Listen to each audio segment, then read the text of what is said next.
So here we are 400 years, 500 years into the American experiment.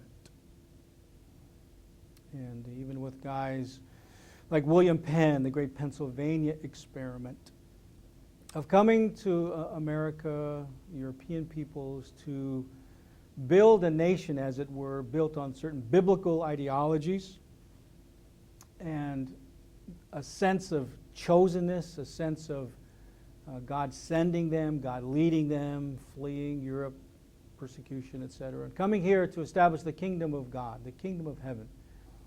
And coming with that sense of chosenness from the narrative of what they experienced, sort of that Exodus narrative, escaping persecution, escaping Egypt, as it were, coming to the promised land and finding us, the native people, who in that metaphor became their Canaanites.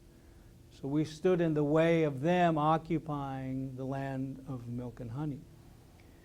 And so here we have 400 years now of colonialism and colonization, but the unique American brand of colonialism had embedded with it a biblical narrative of chosenness and sovereignty, so that the theology of American expansionism is manifest destiny. So in that sort of myth, the myth of manifest destiny, it made us as native people an obstacle to be overcome in order for them to build the kingdom of heaven here in America. So if you read all those early speeches of the quote-unquote founding fathers, there's continual ongoing references to God, the Bible, chosenness. And so here we are now, a couple centuries into that, and today the host people of the land, we have the highest incidence of unemployment and poverty.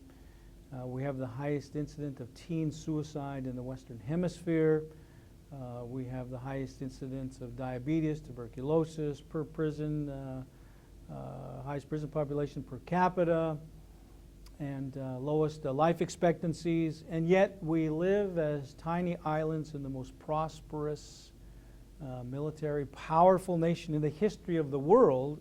And yet on some of the reservations in North America, it's still third world-like conditions.